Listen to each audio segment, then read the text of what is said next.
The Death Pit, a novelette of grim tragedy, Chapter 1, Out of the Storm. A splotch of yellow light fell from the oil lamp to the flushed face of the boy. He writhed on the creaking bed and moaned while his features were distorted by the agony of fever. His eyes were fiercely closed. One shivering hand grasped the edge of the covers, and from his blistered lips came the harsh query, "Where's Pop? Where is he?" The sallow woman sitting at the bedside glanced around nervously. She hesitated, then her bony hand reached toward the boy's forehead and touched it with a soothing caress. She bent forward until her haggard face hung under the sickly light, until her thin, straggling hair dully reflected the yellow glow. Anguish lurked in her weary eyes as she gazed upon the boy, and she shook her head pityingly. "Where's Pop?" he repeated, raising his voice. His eyes opened, and he stared at her as though he dared the woman to answer.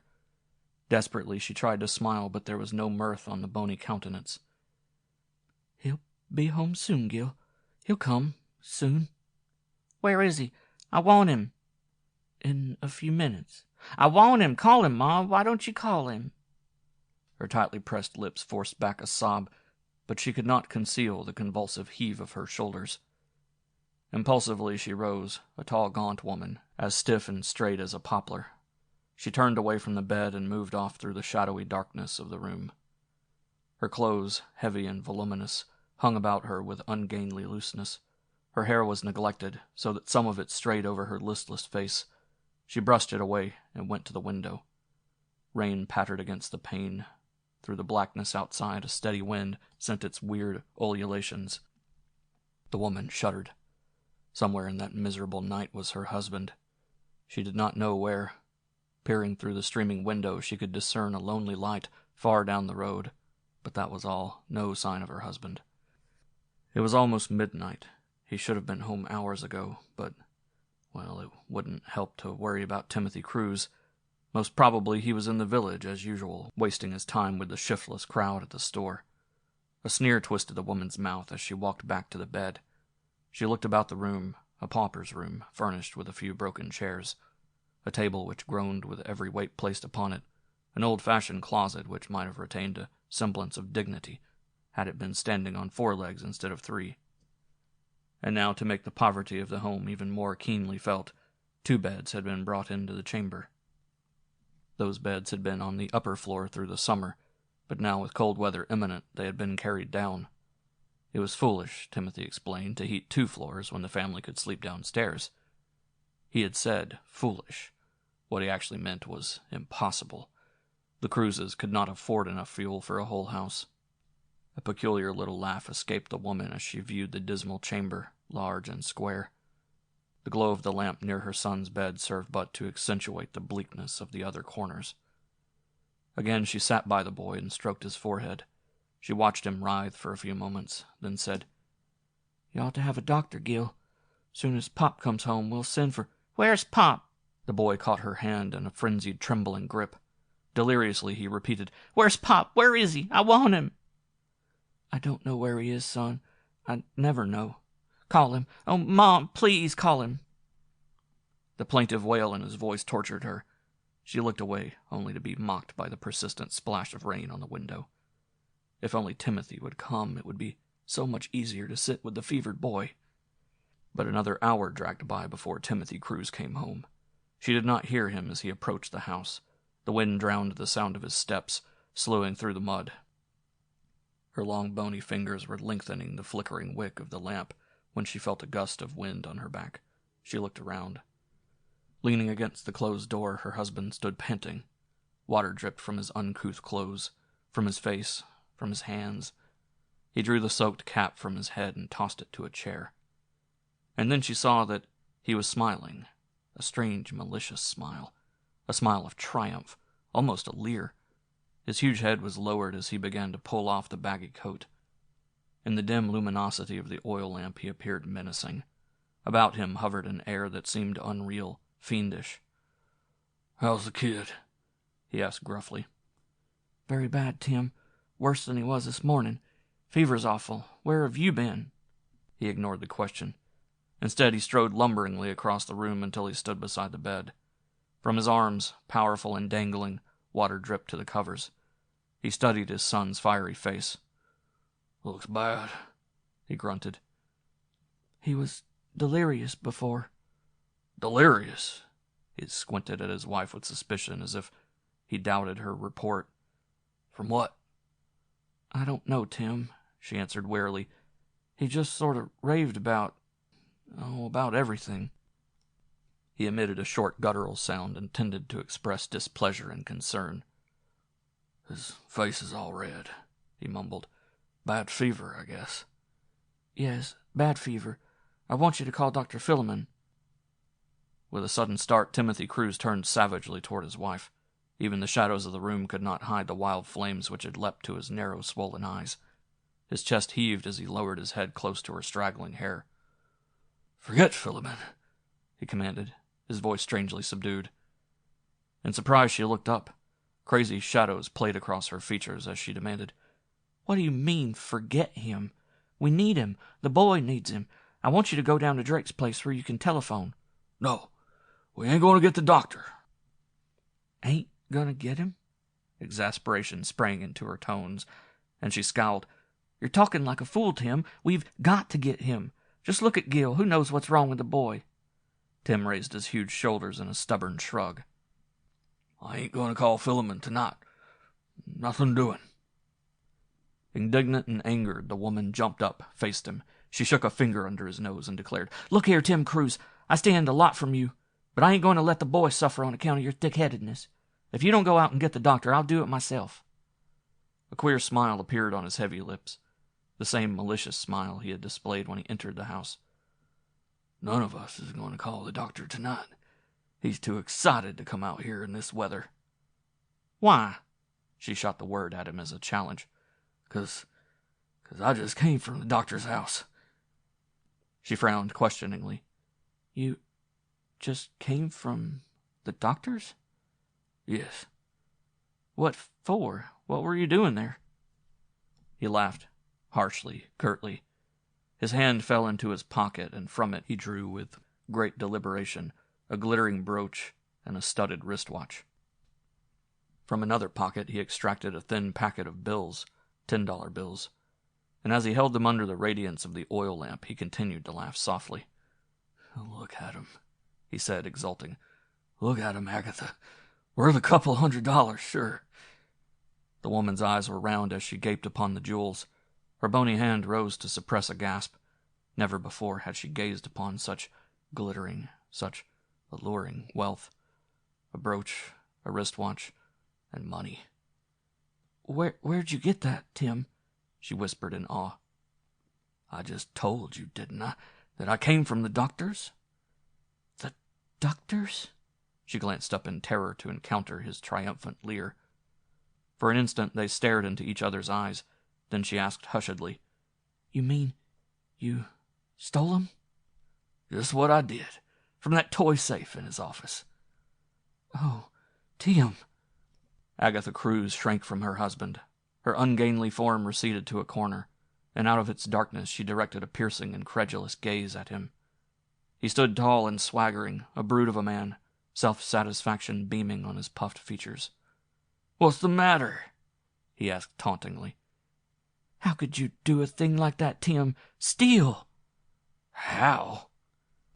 Contemptuously he flung the jewels and the money to the table. His brows sank so that he glowered at her. "I'll tell you how. You needn't stand there like an angel looking into hell. Use your head and you'll see. We need money, don't we? What with winter coming and you wanting clothes for yourself and the kid, we need money, don't we? Sure. Have we got any of our own? No, we ain't. Stands to reason we got to get it somewhere." "But, Tim, stealing—" "Stealing is one way to get it, and I used that way. The farm didn't give us a cent this year, did it? No. Nobody around here made any money this year. Nobody except the doctor. 'Cause we had rotten weather. We had sickness instead of crops. And the doctor gets his money out of our misery. Look at his wife, buying wristwatches and brooches and diamonds and fancy dresses out of the money her husband sucks from us poor sick farmers. Is it right? It ain't.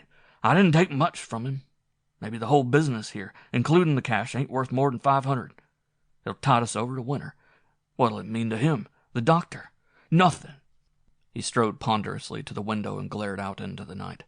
Trickling rivulets of rain traced their crooked courses on the pane, but he did not see them. He saw nothing.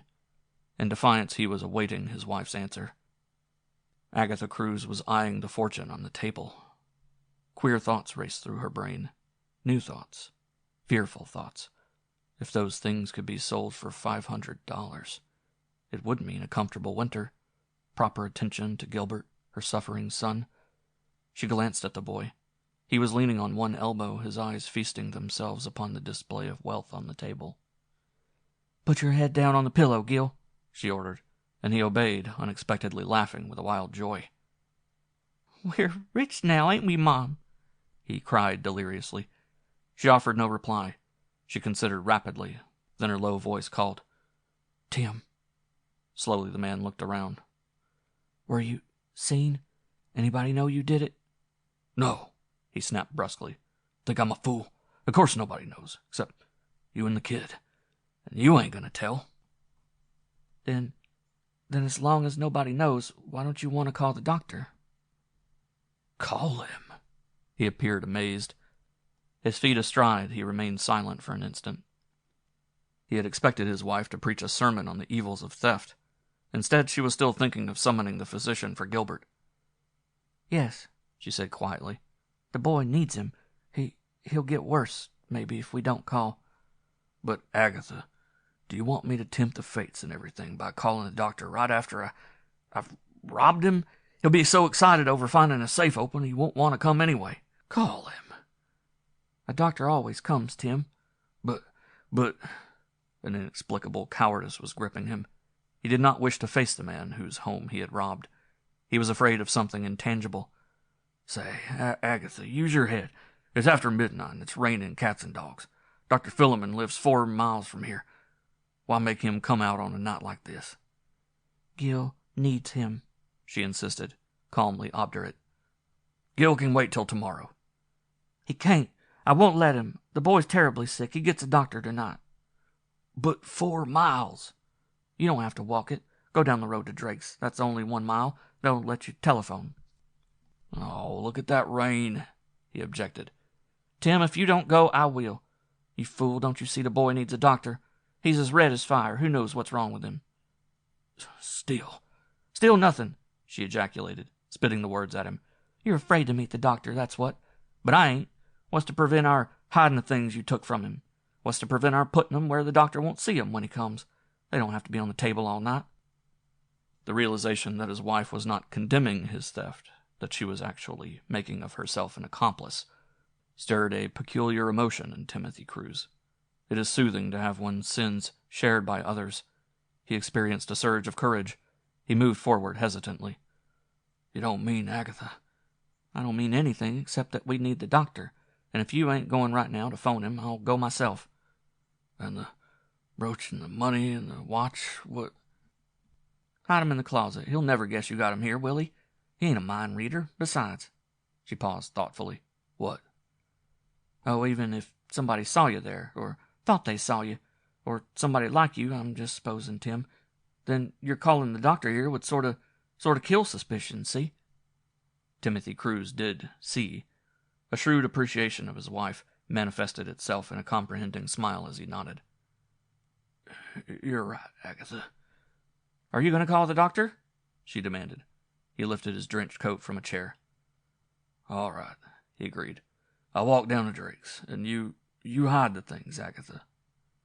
And from the bed of Gilbert came a hysterical wail.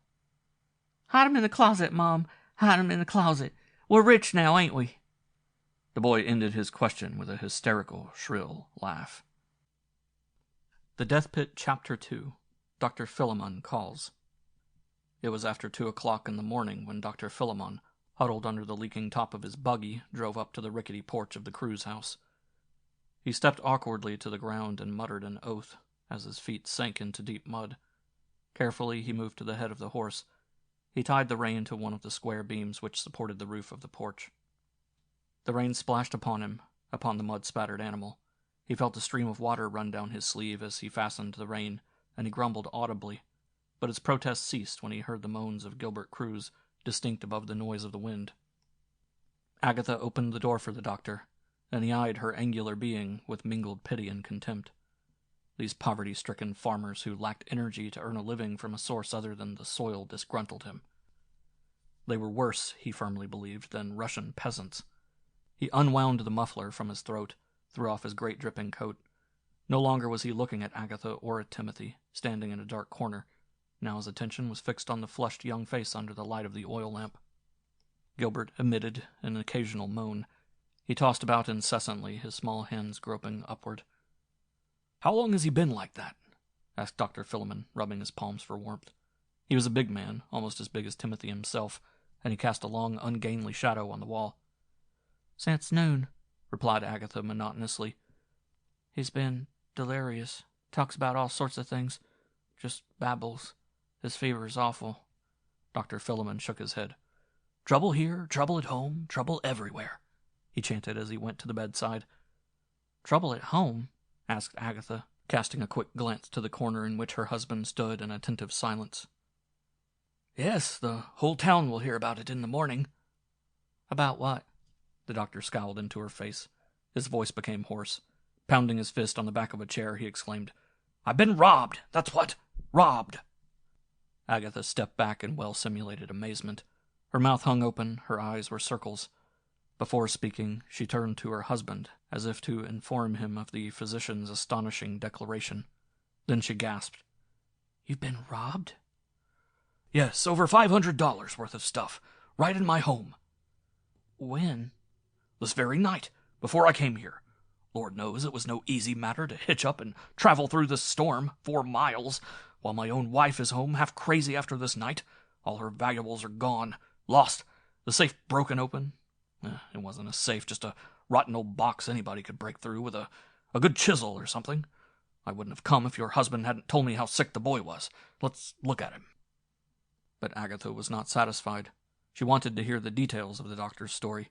She had committed herself to the task of aiding her husband in his struggle against the law, and it was well to know the enemy's information. "When did you find out about this robbery, Doctor?" she queried. "When? When your husband telephoned me, that's when. I went down to the office to answer the call, and there I saw the little safe, open. Everything, money and jewels, gone. Oh, I phoned everybody with authority in the village, pulled him out of bed. In the morning there'll be an investigation." From the dark corner issued Timothy's voice, resonant and deep and vibrant. "Hope they find the thief, Doctor. It'll be hard to lose that much money." "Hard? I work for it hard enough.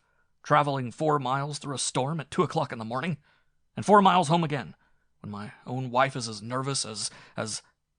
"Sorry," muttered Agatha, "but the boy was very sick." And as if to vindicate her, Gilbert began to moan. His head tossed from side to side. He did not seem to notice the doctor's presence until his wrist was firmly gripped between searching fingers. Then he looked up, squinted inquiringly. "Who are you?" he asked, almost threateningly. "Quiet, my boy, quiet," murmured the physician, eyeing his watch as he felt the boy's pulse. He was forced to bend toward the lamp, and he did not see the wordless messages passing between Timothy and Agatha Cruze. "Who are you?" repeated Gilbert. "Shh! Quiet, boy! Mrs. Cruze, can't I get better light? This flickering wick is bad for the eyes. Can't see." "I'm sorry," apologized Agatha. "We have no other lamp." Again Timothy's voice rumbled out of the darkness. "Maybe I could hold a match over the watch, Dr. Philemon.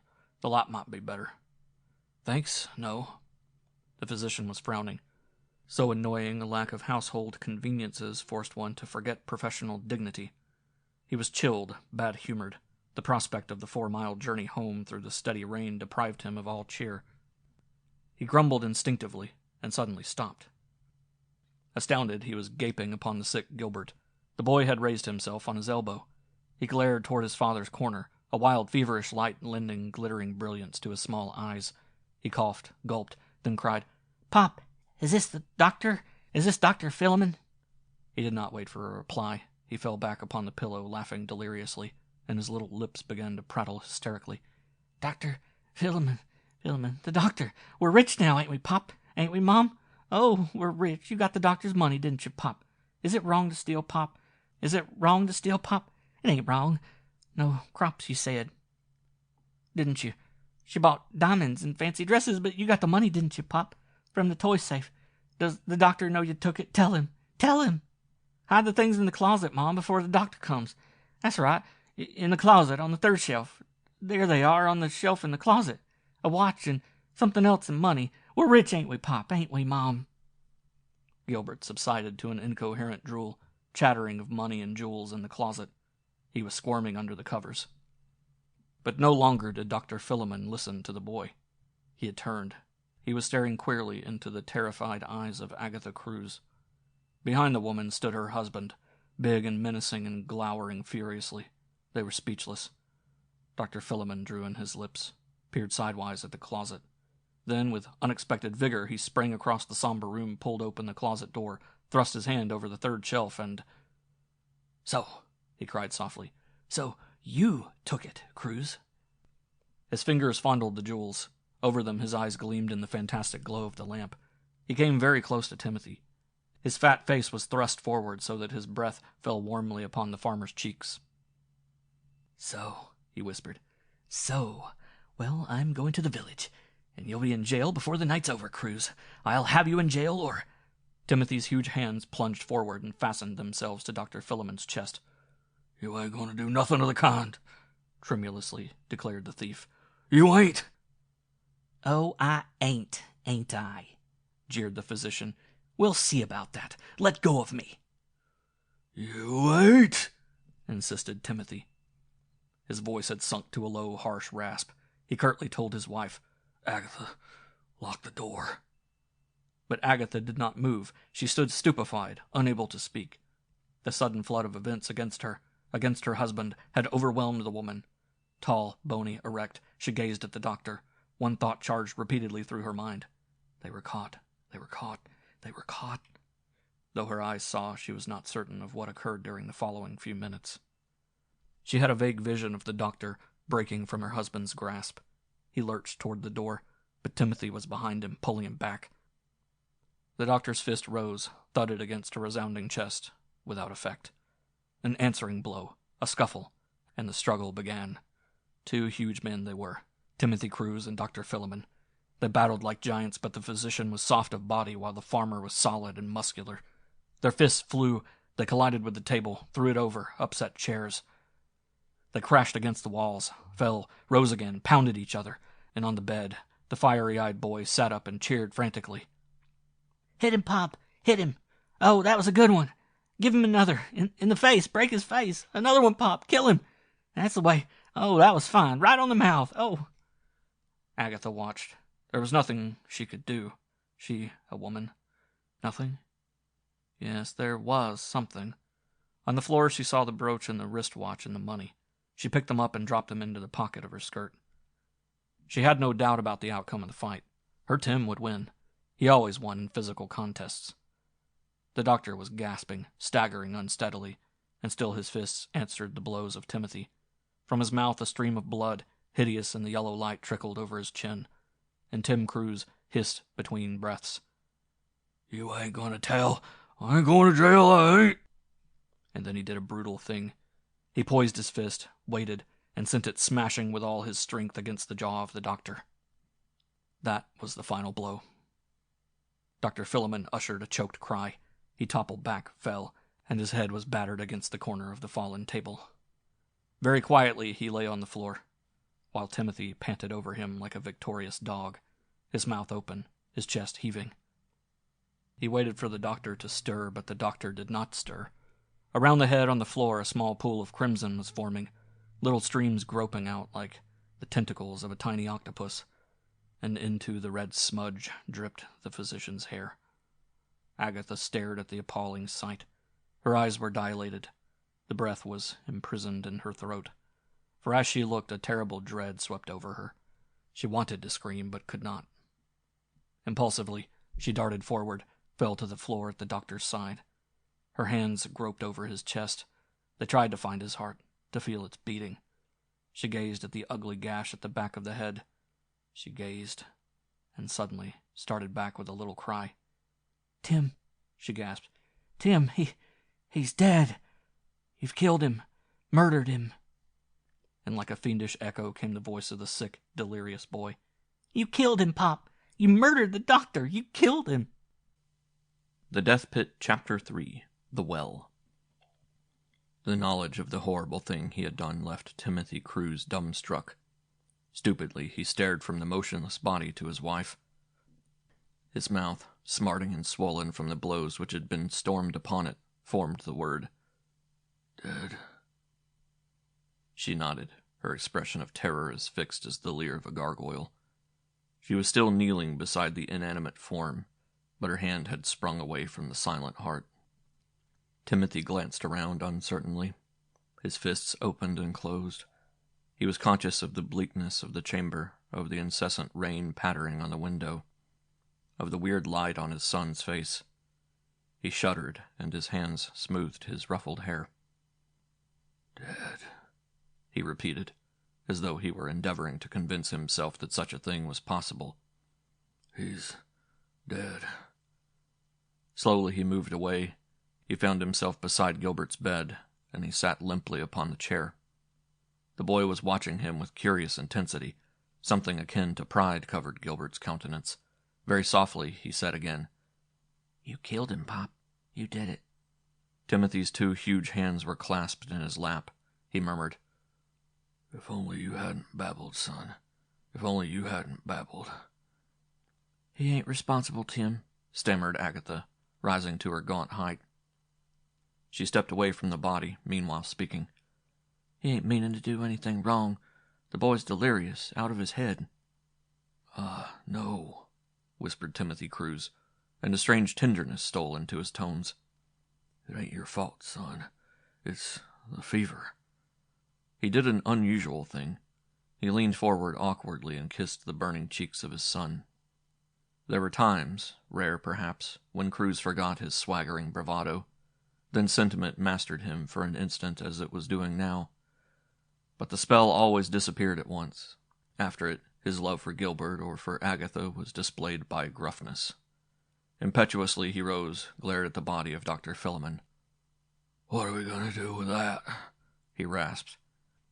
Agatha stood beside him, and strangely it was she who assumed control of the situation.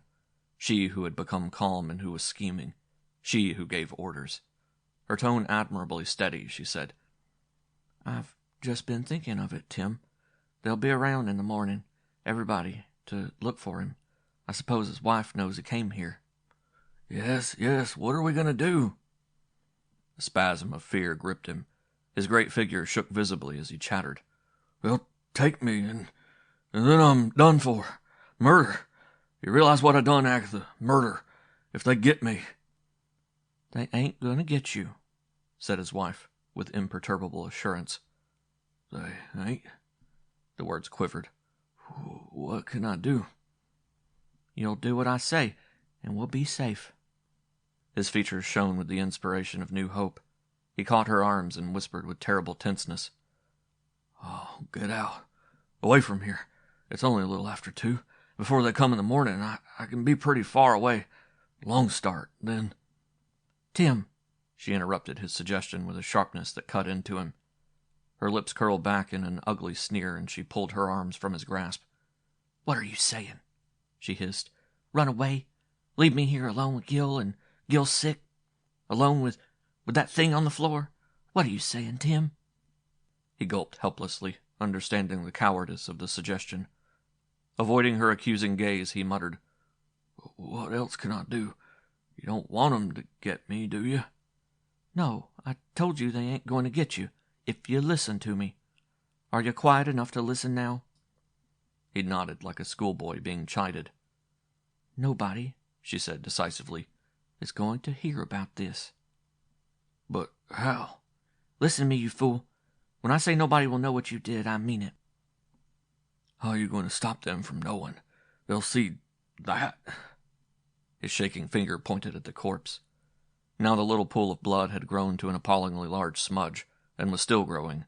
Timothy looked away, a dreadful revulsion sickening him. But his wife was becoming steadily calmer. She went on. "Nobody's going to see that thing. We're going to hide it." "Hide it?" From the bed came Gilbert's shrill repetition. "You're going to hide the doctor, Mom?" "Yes, hide him. Hide him where no one will ever find his body." In his anxiety, Timothy was actually cringing before her.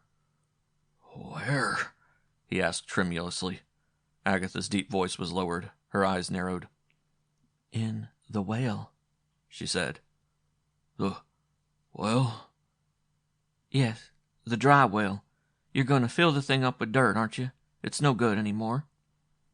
"I know, but—" "But nothing, Tim. That's going to be the doctor's grave, that well. We'll throw him into it tonight. Now, you'll carry him out, and then we'll put the boards over it. No one will find him. After they go away, or better, after a couple of days, we'll fill it in as we were going to do. No one will be the wiser." Had he found the courage to do such a thing, Timothy would have hugged his wife. Her plan was beyond reproach. The old well in the yard, long since dry, offered an ideal tomb, an ideal place of concealment. No one would search for the doctor's body there, especially after it would be filled. The well... "You're a good girl, Agatha," he murmured. She did not answer, but from Gilbert came a gleeful exclamation. "The well! Hide the doctor in the well, Mom. That'll be fine." Uneasily, Timothy glanced down at the body. "The blood, Agatha," he stammered. "They'll see it." She looked at the fearful stain. Its dark crimson was joined by the yellow of the oil lamp, forming a queer, indescribable blot of color. "Don't you worry about the blood, Tim. You take the body out to the well. I'll wash the signs away. I'll fix up the room so no one will guess. Don't worry about the stains." She wondered, of a sudden, why she was taking all these precautions on behalf of the man who had neglected her so cruelly during the entire 9 years of their married life. But she brushed aside the hesitancy. He was her husband. Gilbert was her son. For their sakes, she must fight the law. She could not afford to lose Timothy, and she could not bring disgrace upon the boy. She must fight. Peculiar, she told herself, was the fact that she could speak so boldly of blood and a corpse and burial. She no longer suffered from the horror of the situation. Instead, her mind was coolly planning a means of escape. Funny how the mind works under a strain. Timothy interrupted her musings. Again his voice trembled with misgivings, and again he stammered weakly. "But his wife, Agatha, she knows he came here. They're bound to suspect us." A contemptuous smirk twisted her full lips. "You fool. Can they prove he came here? Arrived here, I mean. Suppose we insisted he didn't arrive." "We can't. His horse and buggy are outside." Energetically, Timothy sprang to the window. He stared through the streaming pane into the blackness, his nose pressed against the glass. "Sure," he hissed. "There it is, tied to the porch." Agatha considered. She bent her head and frowned. That horse could not remain outside. That evidence, too, must be destroyed. All evidence must be destroyed. They must find a perfect alibi, a story that would convince the villagers. For a long time she remained motionless, gazing with listless eyes at the floor. But not at that part of the floor on which the dreadful thing lay. Timothy, quaking and baffled, stood by the window. He watched her anxiously, watched her because he knew his life depended on her decision, watched her as a criminal watches the foreman of a jury. And after many minutes she spoke, quietly, decisively. "Very well," she said. "We'll change our story. Tim, after you get that thing into the well, you're going to get into that buggy and drive about halfway to the doctor's house. There you can tie the horse to a tree and walk home." "Drive halfway? Say, what's the idea?" "Just do as I say and we'll be all right. You leave the horse halfway to the doctor's house, see? Then we'll admit that he was here, that he left about 2:30. They'll find the empty buggy and, well, let them wonder about the mystery of what happened to the man. He'll just sort of disappear, see? We won't know anything about what happened to him after he left. His buggy halfway home will show that he started away from us." Again Timothy Cruze experienced a surge of admiration for his wife. He had never suspected that she could behave so sensibly, so tranquilly under trying circumstances. But an inherent sulkiness and shyness stilled him. He did not express his thoughts. "It's a good thing," Agatha continued, "that it's raining. Your tracks around the buggy and from the buggy home and around the well, they'll all be washed away." "That's right. Never thought of that." "You haven't thought of anything yet," she answered somewhat bitterly. "There's something else, too.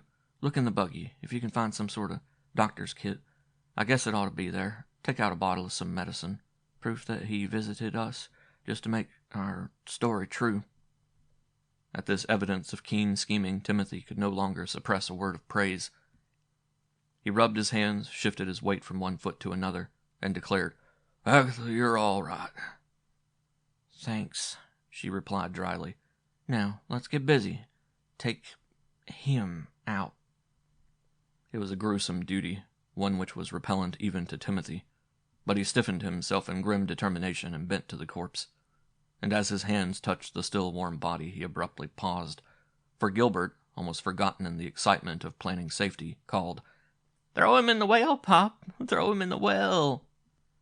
Sudden frenzy in his eyes, Timothy glanced up at his wife, rigid and ominous. Her hands were clasped, her face was hard. She stood as stolid as a sphinx watching him.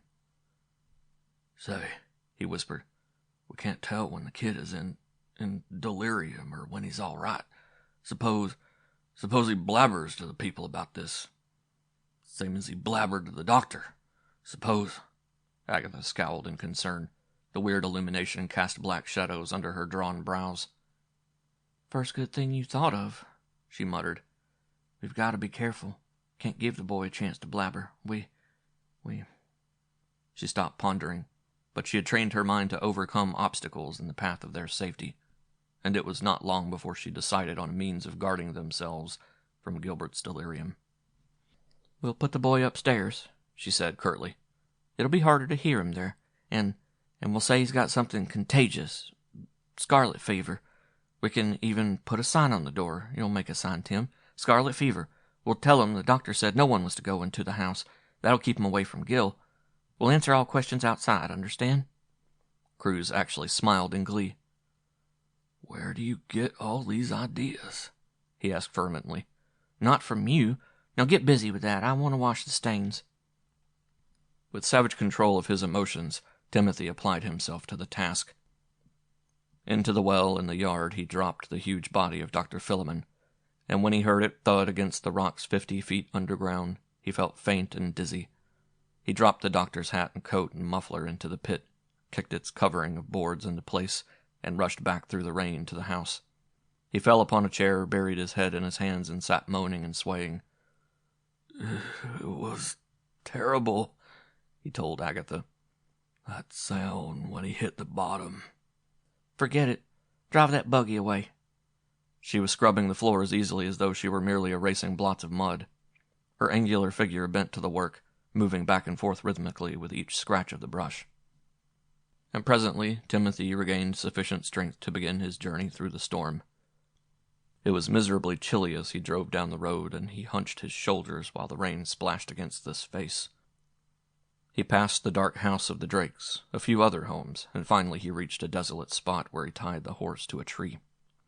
After that he trudged home, feeling as if he had removed an unbearable weight from his soul. The dim light in his window promised no cheer. Rather, it gleamed with malicious foreboding. It lured, as the eyes of a snake lure. He moved toward it through the penetrating rain, and his heart beat furiously. When he entered the door, he saw Agatha sitting by the bedside, her bony hand on Gilbert's forehead. She turned to Timothy in tremulous concern. "We'd better put him upstairs," she said softly. "Soon as I got through cleaning the room, he started saying something like a song he learned in school. A crazy thing. He was delirious again. We'd better put him upstairs." "What was he saying?" demanded Tim, throwing his wet coat on the once more upright table. In answer to his query, Gilbert stirred. He squirmed his mouth open, and hysterically he began chanting a horrible parody of a song he had been taught. His eyes glared at the yellow lamp, and he sang, "The doctor's in the well, the doctor's in the well. I own the cherry-o, the doctor's in the well." The Death Pit, Chapter 4. The Inquiry. Though they carried the boy to the upper floor where they tucked him comfortably on a cot, there was no sleep for Agatha and Timothy Cruze that night. Sleep after the terrors of the past few hours was impossible. Everything was impossible, save their sitting in the dark room, silent and morbid. Agatha sat near the window, her stolid face bent, her hands clasped in her lap. Opposite her, Timothy glared at the lamp, his huge countenance deeply lined. Nervously, his hands rubbed over his knees. He was not conscious of his wet clothes. He was conscious of only one thing. He had murdered a man. And in the morning he would be compelled to meet inquiring villagers. Well, his story was ready. Their unspoken meditations were interrupted a dozen times by the chattering of Gilbert. From the upper floor floated the weird chant of, "The doctor's in the well." It fell upon Timothy Cruze with the weight of a blow, and shattered his courage. Each wildly uttered word pounded upon his conscience, pounded steadily, gloomily, unavoidably. He writhed under the weight of the song. Once he sprang to his feet, stamped across the room, and rasped madly, "Can't you make him stop? Can't you make him stop that damn thing? He's driving me crazy." Moodily, the gaunt Agatha answered without glancing up, "Sit down, Tim. It's the boy's fever. Don't let it bother you." He tried bravely to follow her instructions. When he sat again, his hands gripped the edge of the chair in an effort to find strength. But he could not escape the fantastic, repeated, "The doctor's in the well." At dawn, when Agatha blew the flame from the wick of the oil lamp, he was limp and haggard. With bent shoulders, he sagged in his chair, and his lips quivered. Soon the villagers would come, and upstairs Gilbert was still muttering occasionally, "The doctor's in the well." A bright sun vanquished the rain clouds. Fresh from its shower, the countryside sparkled in the golden light of morning. Vapory masses of billowing white rose lazily from the mountain forests and were wafted away in ephemeral cloudlets. The vague odor of pine drifted down upon the rickety home of the Cruzes. Timothy stepped out of the house, filled his lungs with the invigorating air. He looked for an instant at the brilliance of the rising sun, blazing above a distant ridge.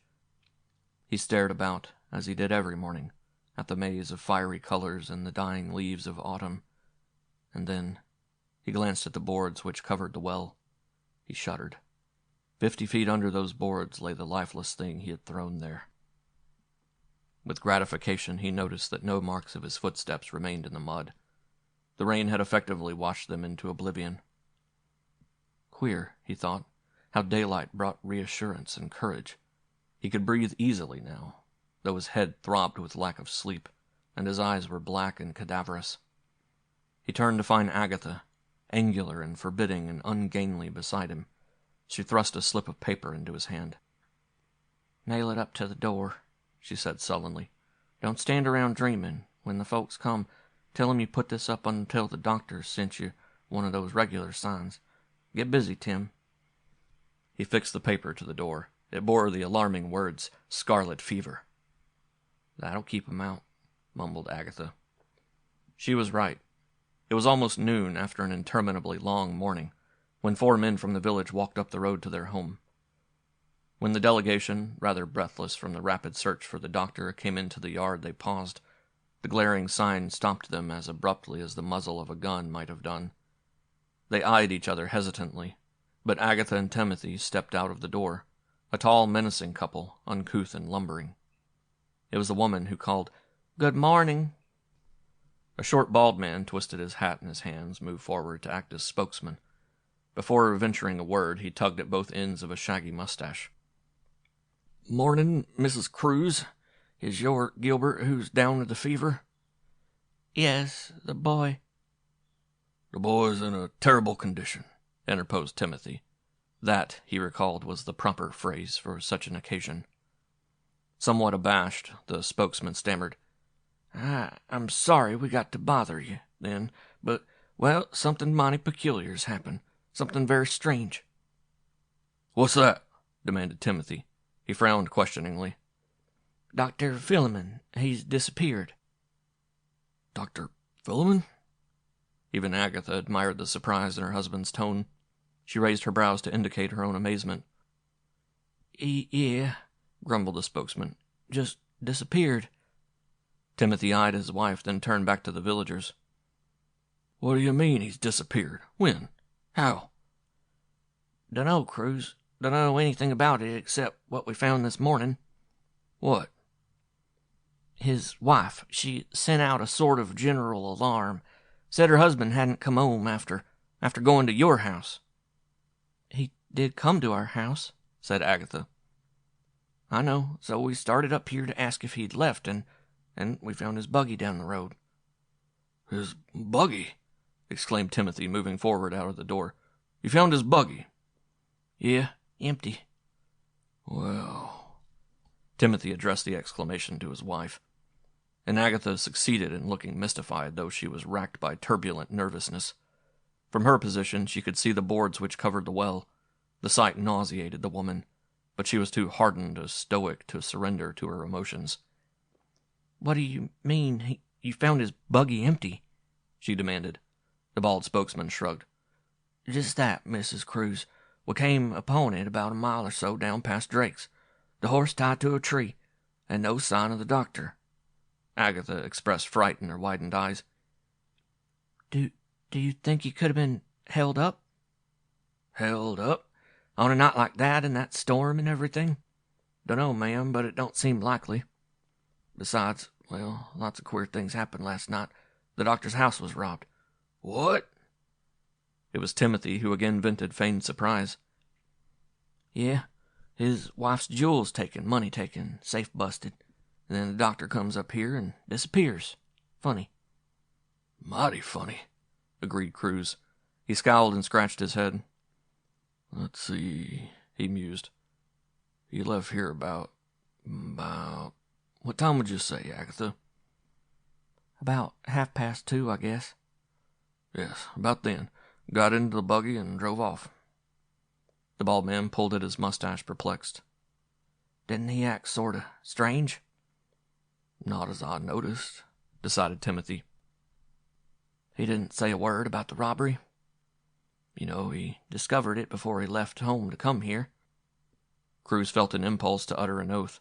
He cast an uneasy glance at his motionless wife, for he realized they had erred.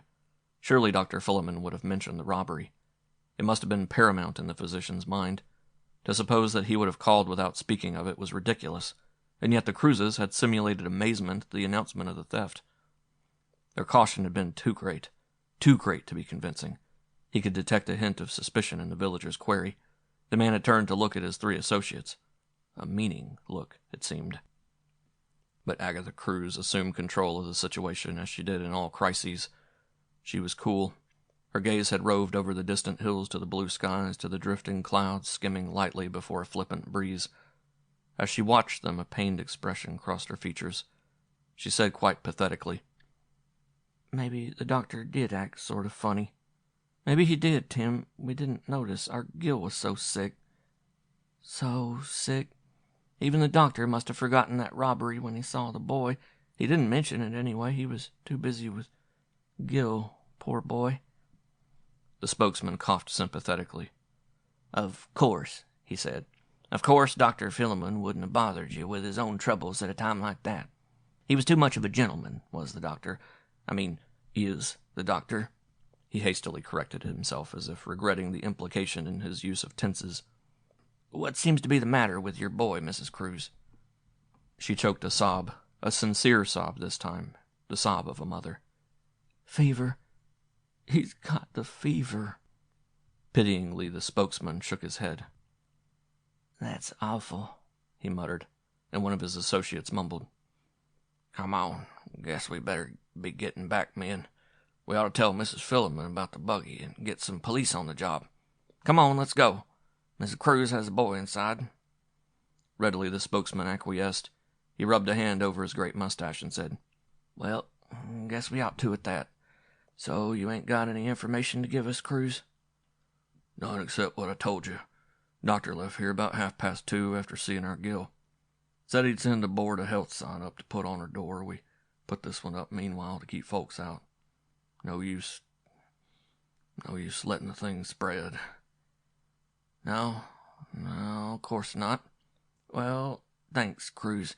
Don't know what we're going to do about all this. We have to leave it to the police, I suppose. Well, goodbye. Hope your boy gets better real soon. Thanks, replied Timothy, watching the villagers turn away. Great elation was bubbling within him. He had evaded suspicion. He had fooled them with his wife's brains. And when the visitors had vanished down the road, he turned to Agatha. His eyes shone. He gripped her arms. "We did it," he whispered gleefully. "We sent them off." "Yes." Moodily she nodded, as impassionate as ever. "Come in. We left Gil alone." They entered, and the boy's voice came to them in its monotonous chant, thudding upon their nerves with its pitiless persistence. "The doctor's in the well, the doctor's in the well." Timothy suddenly shuddered. He eyed his wife uneasily. "Can't we make him stop that noise?" he exclaimed harshly. His answer came from the upper floor. Gilbert cried, "I want to see the well. Take me to the well. Let me see the well. The doctor's in the well." The Death Pit, Chapter 5. The Piper is Paid.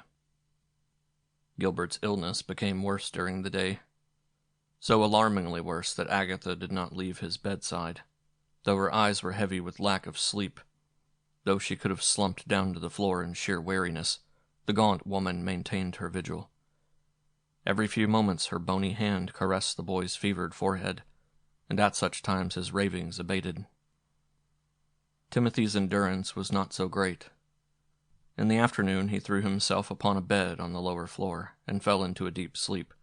He dozed off during one of the intervals in which Gilbert was quiet, and there on the bed he sprawled and emitted loud rhythmic snores. Agatha listened, and somehow she sensed an intangible injustice in the situation. Why was she, who had extricated her husband from a dreadful danger, sitting awake, suffering at the bedside of her son while Timothy slept? That had ever been her husband's way. During moments of danger he was nervous, almost cowardly, relying entirely on his wife's ingenuity. When the danger had passed, he forgot it, left her with the after-effects while he slept. Yes, there was injustice in his attitude. She grumbled. Her mouth hardened grimly. If it weren't for Gilbert, she would not have tolerated Timothy's ways. For Agatha Cruze, though somber and unattractive and unsentimental, still retained one feminine virtue. She loved her son with all the passionate ardor a woman can bestow upon an only child. If ever she possessed a tender instinct, it was vented in motherly affection. She would have sacrificed everything for Gilbert. He was the one thing which made her colorless life worth living. For him she did everything, gave everything. And even if she did not realize it, her husband shared those emotions.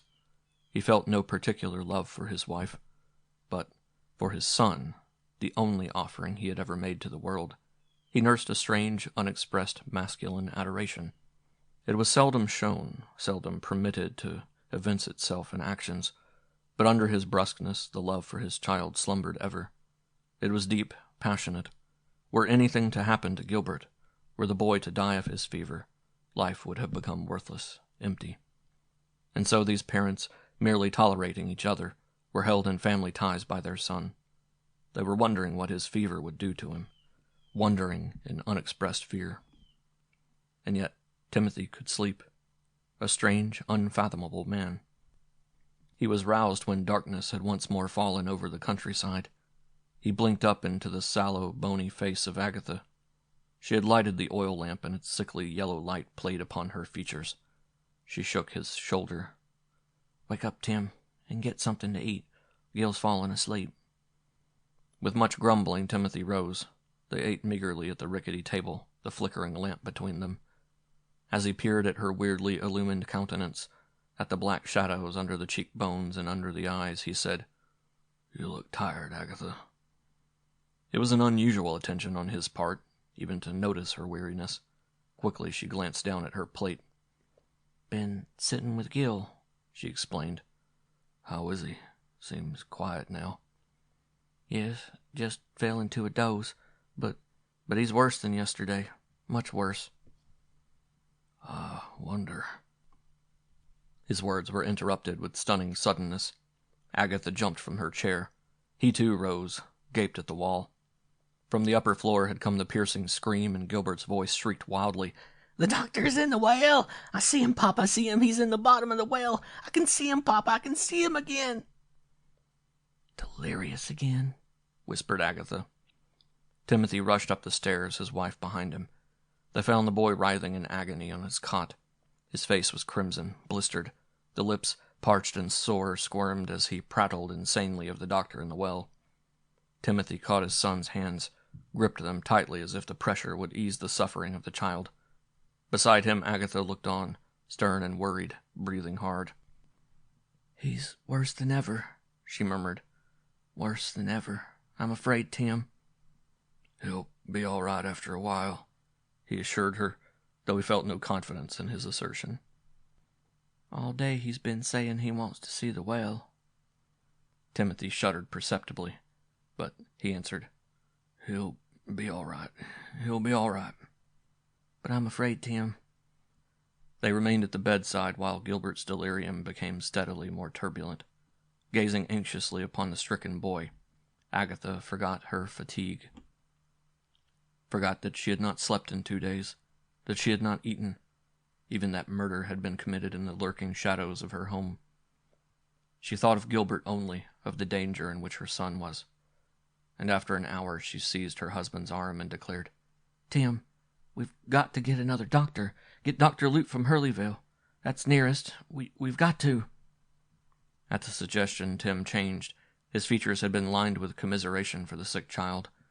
Now, as he turned in amazement to his wife, pity gave way to terror. His mouth opened wide. "Get another doctor?" he gasped. "We can't." "And why can't we?" Because, don't you see, Agatha? The other doctor will hear Gil blabber about the well and... "Blabber about the well," she murmured, dazed. And then she understood. For Timothy's safety, no one must enter their home before Gilbert recovered from his delirium. And for Gilbert's safety, a doctor must be called. A predicament which brought into conflict her maternal instincts and her desire to shield her husband. She paled as she stared at the boy. If she didn't summon a physician, who could say what might happen? If she did... A slight shudder coursed through her gaunt body. Appealingly, she looked at Timothy. This was a time when Agatha Cruze needed sympathy, needed a strong arm and a strong mind to guide her, needed them desperately. She was tired and shaken by the events which had fallen upon her. Within her something was drooping hopelessly. The burdens she bore were fast becoming too heavy. She needed support. Instead, she received from her husband a look of misery, of cowardice, of fear.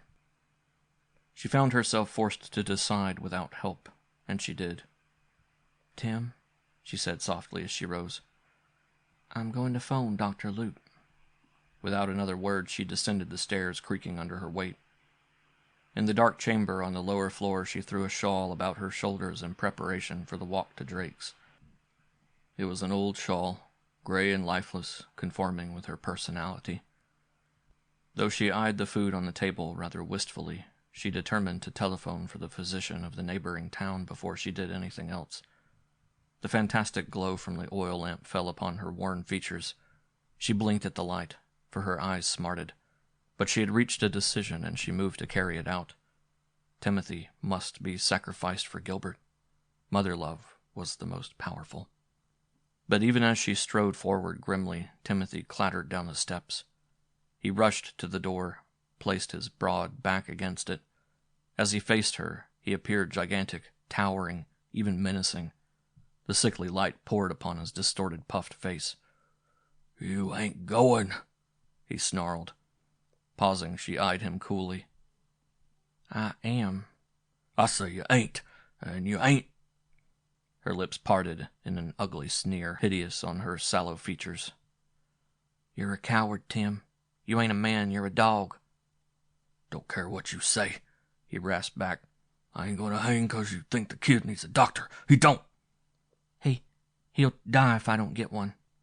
Timothy gulped, glanced away in fear, but immediately his bravado reasserted itself.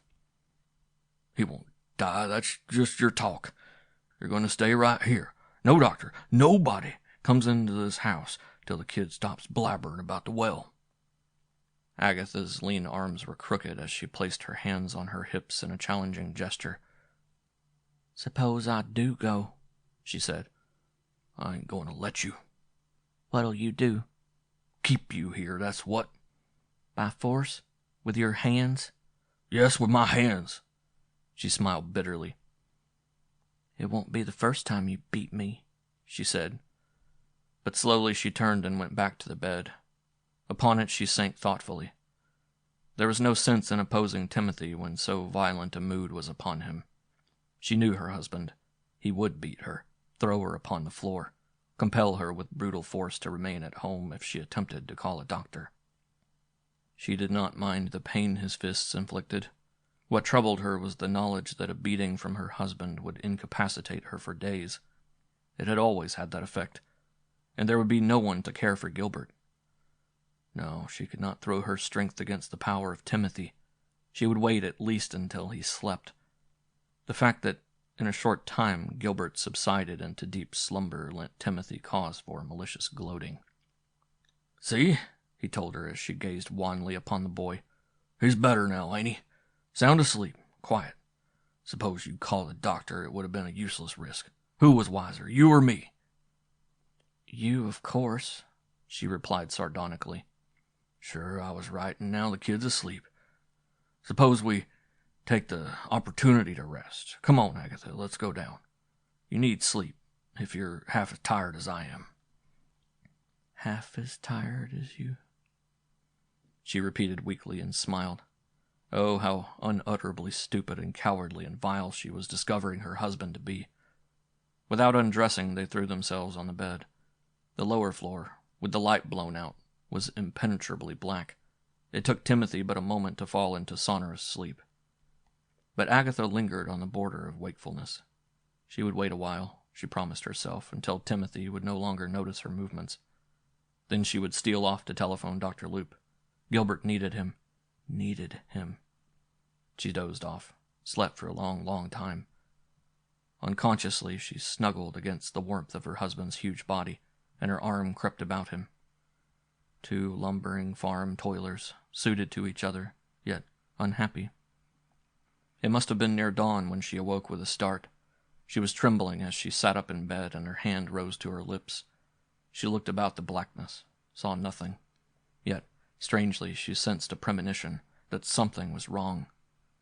Beside her, Timothy still slept. She thought of the doctor, and she cursed herself. Why had she permitted weariness to conquer her? She must go now, now! Quietly, she pushed herself off the bed, groped for the shawl, threw it around her ungainly back. She started for the door and saw with a gasp that it was open. A breeze, blowing in upon her, scattered her straggling hair and brought a queer dread. Without a sound, she turned, hurried up the steps to Gilbert's room. A moment later, she flew down, flung herself desperately upon her husband, shook him to wakefulness. She was screaming, Tim, Gil is gone, he's gone!" He blinked up through the darkness. What?" "Get up, Gil is gone, I tell you. He's gone. He's not in his bed, and the door's open." She was quivering as if the fever had caught her. She actually dragged Timothy out of the bed by sheer force. And as the meaning of his wife's words sank into his consciousness, he suddenly displayed an access of energy. He hissed a fearful oath, dashed up the stairs. Instantly he returned, dazed, staggering. "You're right," he said. "He's gone." "And the door's open." "God," he whispered. Then he sprang to the door and with all the power of his lungs shouted, Gil! Son, where are you?" There was no answer. As he called again, his voice throbbed with the anguish of his soul, anguish which Agatha shared, felt even more keenly. They tore out into the night, rushing about desperately in a wild search. And as she ran blindly, Agatha Cruze yelled hysterically. "It's your fault, Tim. Your fault. You wouldn't let me go for the doctor. That might have saved the boy. You wouldn't let me go. I tell you, I swear. Do you hear? I swear if anything happens to him, I'll tell everybody everything. About the murder. Everything." Timothy was suffering and torture too great to permit his saying anything but, "If anything happens to him, I don't care what you tell everybody." And then suddenly he came to an abrupt stop, while all of the strength oozed from his quaking body. His legs sagged. His eyes were dilated. He crumpled to his knees, gaping before him at the ground. Agatha came to his side. With a moan of horrible comprehension, she fell beside him, and gazed in terror-stricken fascination at the ground. A finger, trembling, moved forward to point at the dreadful thing. Before them yawned the open hole of the well. The boards had been pushed back. He wanted to see the well," whispered Agatha, each word forced out of a choking throat. Without a sound, the quivering Timothy bent forward. He lit a match, cupped it in his hands, and held it over the pit. Mother and father peered down, peered in fearful awe. And then Agatha Cruze collapsed against her husband's shoulder. Far, far down in the well, scarcely visible in the dim light of the match flame, lay the still body of little Gilbert, sprawling across the form of Dr. Philemon. End of the death pit.